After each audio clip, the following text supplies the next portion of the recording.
आज हम class 10th के ट्रिग्नोमेट्री का जो चैप्टर है हमारा उसका थर्ड पार्ट करेंगे क्लास 10th में। तो क्वेश्चन है हमारा फर्स्ट वाला, in triangle ABC if angle B equal to 90 degree, A B equal to 24 centimetre, B C equal to 7 centimetre, then find sine A and cos A. एक तो ये find करना है और सेकंड वाले में करना है हमको एंड साइन सी और कॉस सी। ये दो वैल्यू हमको फाइंड करना है। तो ये डेडेड मार्क्स के दो क्वेश्चन भी आ सकते हैं और सिंगल क्वेश्चन भी आ सकता है, केवल इतना कि साइन ए और कॉस ए की वैल्यू फाइंड करना है। तो हम सबसे पहले एक राइट ट्रायंगल बनाएंगे। ये हमारा है राइट एंगल ट्रायंगल। इसके अंदर जो एंगल 90 डिग्री का दे रखा है हमको, उसको 90 डिग्री बना लेते हैं। तो यहाँ पर हमारा एंगल बी 90 डिग्री का है। बाकी जो दो साइड है उसको ए को हम यहाँ लिख लेते हैं और सी को हम यहाँ लिख लेते हैं। तो चूंकि हमको एंगल ए वाला भी फाइंड करना है, साइन ए कॉस ए, और सेकेंड एंगल सी वाला भी फाइंड करना है, ये वाला, इसलिए हम दो ट्रायंगल बनाएंगे। फर्स्ट एंगल हमने ये बनाया जिसके अंदर एंगल ए को नीचे रखा है हमने, और यहाँ पर एंगल सी को रखेंगे। बी एज इट इज वैसे रहेगा, खाली ए यहाँ पर आ जाएगा। तो इस प्रकार से हम दो वैल्यू फाइंड करने के लिए केवल साइन ए और कॉस ए पूछते तो हमारा एक ही से काम हो जाता। हमेशा एंगल हमको यही बनाना चाहिए, एक्यूट एंगल होता है। ये 90 डिग्री का है राइट एंगल है। तो हमारे सबसे पहले हम वैल्यू रखेंगे जो हमको गिवन दे रखी है। तो गिवन में हमारे को दे रखा है, पहले इसको पूरा फिलअप कर लेते हैं फिर क्वेश्चन को सॉल्व करेंगे। तो सबसे पहले हम यहाँ पर वैल्यू रखेंगे, हमको जो दे रखी A B equal to 24 and B C equal to 7 centimetre. Similarly यहाँ पर भी भर लेते हैं, ए बी कहाँ पर है, यहाँ 24, एंड बी सी कहाँ है, तो यहाँ बी सी यहाँ है, तो बी सी की वैल्यू 7 है। हमारा एच हमको फाइंड करना है, हाइपोटेन्यूज। तो मैंने आपको जैसे बताया था कि पाइथागोरस थ्योरम में कोई से भी दो साइड यदि हमको मालूम है तो हम थर्ड साइड को फाइंड कर सकते हैं। तो हम यहाँ यूज करेंगे सॉल्यूशन में। सॉल्यूशन में सबसे पहले हम लिखेंगे गिवन। गिवन में हमको दे रखा है angle B equal to 90 degree, A B equal to 24 centimetre and B C equal to 7 centimetre. ये हमको गिवन दे रखा है। अब हम यहां पर हम एक साइड हमको ए सी फाइंड करना है। तो पहले फार्मूला लिखेंगे बाय पाइथागोरस थ्योरम। तो इस पाइथागोरस थ्योरम में हम फार्मूला लिखेंगे H square equal to P square plus B square. जो लॉन्गेस्ट साइड है उसका जो स्क्वायर होता है वो अदर टू साइड जो बची है परपेंडिकुलर और बेस, इन दोनों के स्क्वायर के सम के इक्वल होता है। तो हमारा एच कितना है हमको फाइंड करना है। परपेंडिकुलर है 7 सेंटीमीटर, इस ट्रायंगल का यूज कर रहे हैं, और बेस हमारा है 24। वैसे तो इसको भी यूज करोगे तो वही आएगा, इन दोनों का प्लस जो है इसको आगे पीछे हम कर सकते हैं। तो ये हमारा एच स्क्वायर इक्वल टू आएगा 49 का, इसका स्क्वायर 49 होता है, और 24 में 24 का स्क्वायर करने के लिए आप दो बार मल्टीप्लाई कर लेना। 4 4 जा 16, 4 2 जा 8 और 1 9, यहाँ 48 6 5 7 6। जब हम इन दोनों को प्लस करेंगे तो एच स्क्वायर इक्वल टू 9 और 6 5 15 11 625। तो इस प्रकार से हमारा टोटल आ जाएगा ये 625। तो यहाँ से स्क्वायर हटता है तो स्क्वायर रूट लग जाता है। 625 का स्क्वायर रूट आपको याद होना चाहिए, या फिर फैक्टर मेथड से जो आपने सीखा है, फैक्टर मेथड से भी दिखा सकते हो आप 625 का स्क्वायर रूट। 5 1 जा 5, 5 2 जा 10, 5 5 जा, ये आएगा आपका फैक्टर करने के बाद 5 इंटू 5 25। तो ये स्क्वायर रूट आ गया हमारा h इक्वल टू 25। सेंटीमीटर आ जाएगा ये। तो इस प्रकार से हमारा h की वैल्यू आई है 25, जो कि हमारी h की जो वैल्यू आई है, इस h की वैल्यू को हम दोनों साइड में रख देते हैं। उसके बाद में जो भी पूछा गया है हमसे उसको फाइंड करेंगे। तो हमारी h की वैल्यू आई है यहाँ पर 25, यहाँ पर भी लिख देते हैं हम 25। अब रिलेशन जो है हमारा, जो रेशियो निकालना है आप लोगों को, एक तो साइन ए फाइंड करना है, कॉस ए फाइंड करना है। तो ए वाले में ए वाला ट्रायंगल देखेंगे और सी वाले के लिए हम सी वाली वैल्यू फाइंड करेंगे। तो इस प्रकार से हम अब इन दोनों की वैल्यू फाइंड कर लेते हैं। तो वैल्यू किस प्रकार से फाइंड करते हैं देखेंगे। सबसे पहले साइन ए, मैंने आपको फार्मूला याद करवाया था, पंडित बद्री प्रसाद हर हर बोले। तो इस प्रकार से पहली वाली जो वैल्यू थी पी और एच, इन दोनों का जो रेशियो था वो हमारा था साइन।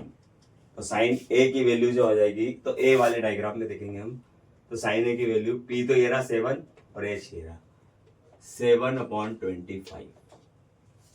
एंड कॉस ए की वैल्यू जब हम निकालेंगे तो कॉस ए की वैल्यू के लिए हमारा फार्मूला था B/H, बेस अपॉन हाइपोटेन्यूज।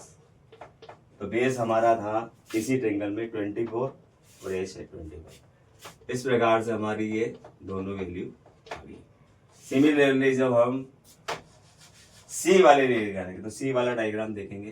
तो पहले निकालना हमको साइन सी इक्वल टू, तो सी वाला डायग्राम देखना। तो ये सी वाला डायग्राम है। तो सी वाले डायग्राम में हमारी वैल्यू आ जाएगी, फार्मूला वही रहेगा P/B, पे 24/7 इस प्रकार से आएगी। P/H होती है साइन की वैल्यू P/H। तो P ये रहा, H ये रहा। और cos C, तो cos C की वैल्यू आ जाएगी अपनी, क्या होती है B/H, तो बेस अपॉन, तो 7/25।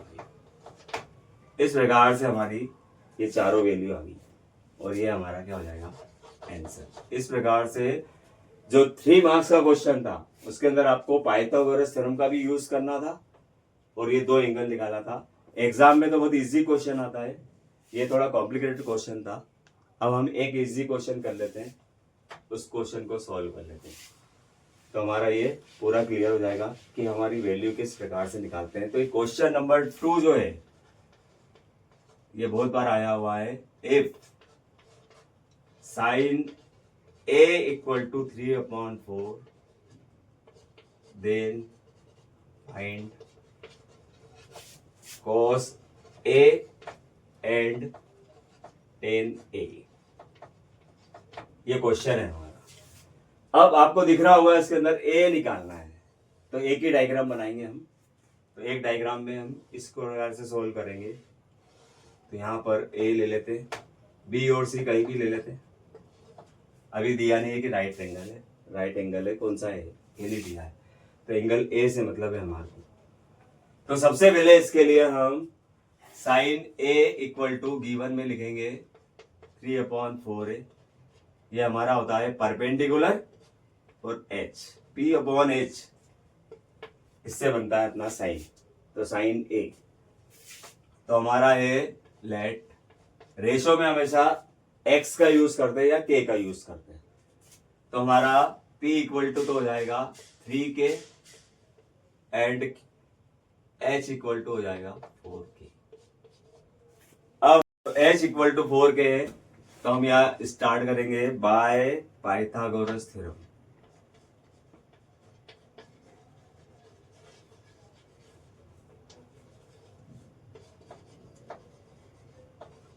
By Pythagoras theorem. तो इसमें हम लेंगे h² = p² + b²। h² = p² + b²। बहुत ध्यान से देखना है कि हमको बेस फाइंड करना है। बेस को एज इट इज वैसे लिखेंगे, बाकी सबकी वैल्यू ब्रैकेट में लिखना, क्योंकि यहाँ 2 टर्म्स, यहाँ पर 4b और यहाँ k भी है। तो यहाँ पर h की 4k, परपेंडिकुलर हमारा है 3k। यहाँ पर इसको फिलअप करने से यही फायदा होता है कि हमको बार बार कहीं इधर उधर नहीं देखना पड़ेगा, यहीं से हम वैल्यू रख सकते हैं। बेस हमारी जगह खाली ऐसे ही लिखती है। अब 4 यहाँ पर दोनों का स्क्वायर करना पड़ेगा, 4 का भी और k का भी। तो 4 का स्क्वायर 16 होता है, 8 नहीं लिखना है, गलती से भी नहीं लिखना है। तो यहाँ पर k स्क्वायर, गलती तो होने नहीं चाहिए वैसे भी 10th class. 4k square 16k square equal to 9k square plus b square है। तो अब हम b की वैल्यू फाइंड करने के लिए पहले 9k स्क्वायर को इधर लेके आएंगे। तो यहाँ पर हमारा 16k स्क्वायर तो एज इट इज वैसे रहेगा, प्लस का इधर आके माइनस का हो जाएगा और यहाँ पर केवल b स्क्वायर रहेगा। अब b की वैल्यू फाइंड करने के लिए हम इस प्रकार से लिख लेते हैं, b स्क्वायर इक्वल टू, यहाँ पर जब हम इसको माइनस करेंगे तो बचेगा हमारा 7k स्क्वायर। अब स्क्वायर रूट बिल्कुल ध्यान से निकालना है, क्योंकि स्क्वायर रूट यदि आपका गलत निकला तो पूरा क्वेश्चन ही गलत हो जाएगा। पहले स्क्वायर रूट का साइन लगाएंगे, क्योंकि यहाँ से जब स्क्वायर हटेगा तो यहाँ स्क्वायर रूट लगेगा। अब 7 का स्क्वायर रूट होता नहीं है, इसलिए रूट 7 ही लिखेंगे, और k स्क्वायर का स्क्वायर रूट होता है k। तो इस प्रकार से b की वैल्यू हमारी आ गई रूट 7k, यानी k रूट से बाहर है। तो हमारा यहाँ लिख लेते हैं रूट 7k। अब हमको जो भी फाइंड करना है उसको हम फाइंड कर सकते हैं। तो हमको केवल cos और tan की वैल्यू फाइंड करना है। तो cos a फार्मूला वापस रिपीट होगा, पंडित बद्री प्रसाद वाला, पंडित बद्री प्रसाद हर हर बोले। इस प्रकार से cos वाला जो है पहला साइन की देती है वैल्यू, दूसरी वाली cos की देती है। तो b upon h base upon hypotenuse. अब बेस वाली जो वैल्यू आई है हमारी रूट 7k आई है, और h की जो वैल्यू थी हाइपोटेन्यूज की वो थी हमारी 4। तो जब हम इसको k से k को कैंसिल करेंगे तो हमारा आएगा रूट 7 अपॉन 4। ये हमारी आई है cos a की वैल्यू। अब हमको फाइंड करना है tan a की वैल्यू। तो tan a की वैल्यू फाइंड करने के लिए tan का फार्मूला लिखेंगे यहाँ से देख के, p अपॉन b, लास्ट वाला जो है वो tan का है, परपेंडिकुलर अपॉन बेस। तो परपेंडिकुलर तो हमारा 3k है, और बेस जो आया हमारा रूट 7k। तो यहाँ पर भी k से k कैंसिल होगा, तो हमारा आंसर आएगा 3 अपॉन रूट 7। इस प्रकार से हमारा cos a and tan a की वैल्यू आई है। अब आंसर लिखने के लिए हम इस प्रकार से लिखेंगे, वी गेट, क्या प्राप्त हुआ हमको, एक तो cos a की वैल्यू आई है हमारी root 7 upon 4 and tan a की वैल्यू जो आई है वो आई है हमारी 3 अपॉन रूट 7।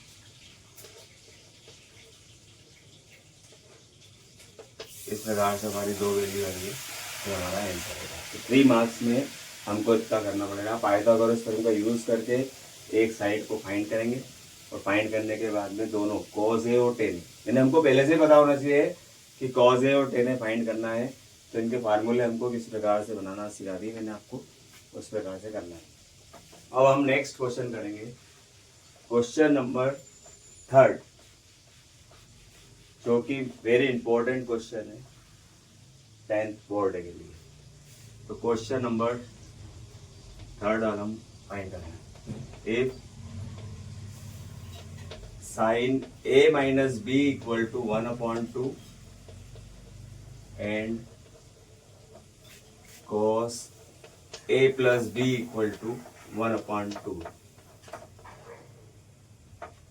ये हमको गिवन में दे रखा है।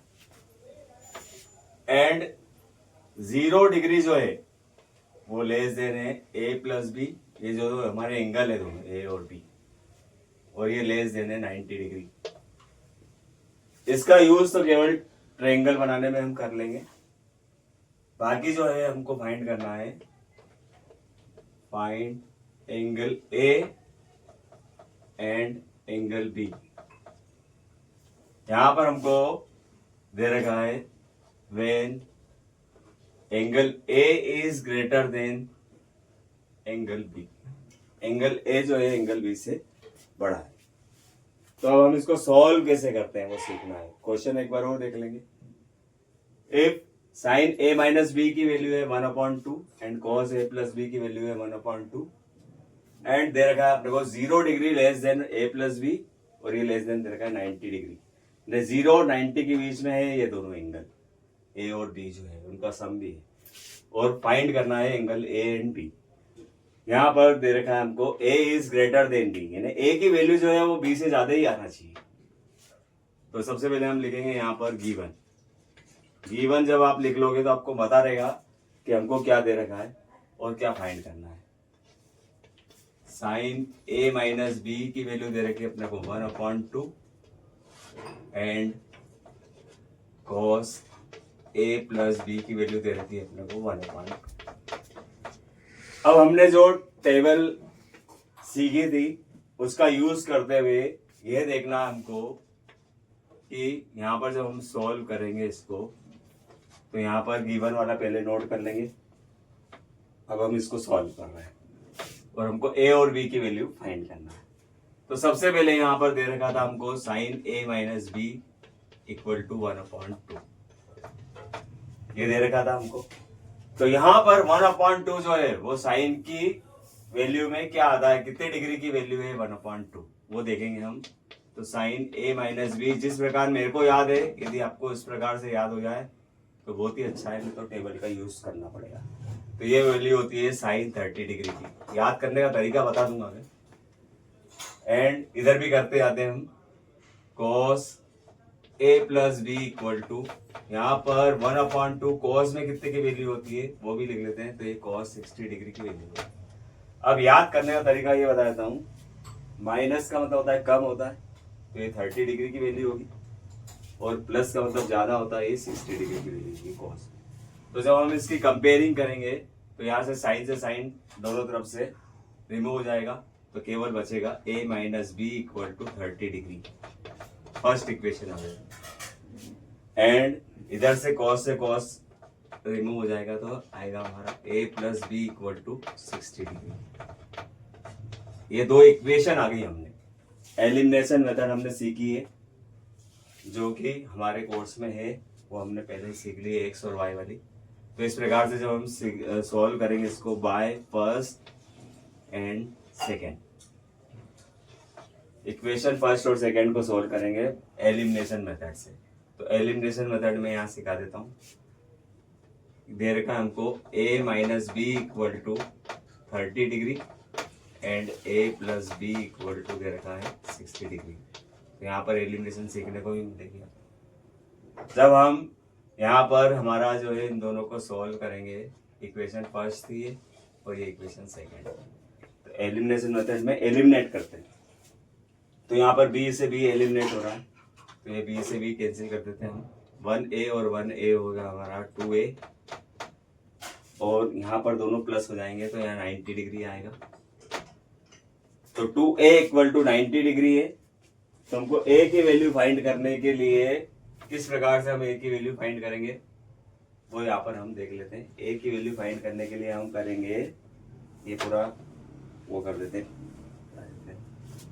a इक्वल टू आएगा इंटू में, a के साथ इंटू में है 2, तो वो डिवाइड में चले जाएगा 90/2। तो 90 का हाफ होता है 45 डिग्री। ये हमारी आ गई a की वैल्यू। अब बाय इक्वेशन फर्स्ट का यूज करेंगे। बाय फर्स्ट, तो फर्स्ट इक्वेशन थी हमारी a minus B equal to 30 degree. जब हम a की वैल्यू रखेंगे यहाँ पर 45 माइनस बी, इस वाली इक्वेशन में भी रख सकते हैं, वो आपको इजी पड़ेगा, वो भी रख के दिखा दूंगा मैं। तो ये 30 डिग्री। अब ये 45 है, प्लस का है, उधर जाके माइनस का हो जाएगा, तो b एज इट इज वैसे ही रहेगा, उसका साइन भी चेंज नहीं करना है। 30 माइनस 45, तो यहाँ पर हमारा बड़े नंबर का जब साइन लगाएंगे तो माइनस लगा दिया हमने, दोनों को माइनस करा, माइनस से माइनस कैंसिल। तो एंगल बी जो आ गया हमारा 15 डिग्री, और एंगल ए तो यहाँ ही गया था हमारा 45 डिग्री। इस प्रकार से हमारा आंसर आया है angle A equal to 45 degree and angle B equal to, angle A आया हमारा 45 डिग्री, एंगल बी जो आया है वो 15 डिग्री आया। दोनों एंगल जो है ए जो है वो ग्रेटर देन बी से दिया था हमको, तो यहाँ पर आ गया 45 है। तो इस प्रकार से हमारा ये क्वेश्चन सॉल्व हो गया। इसी प्रकार का एक क्वेश्चन और करेंगे। जो कि बोर्ड के एग्जाम में आता ही है। तो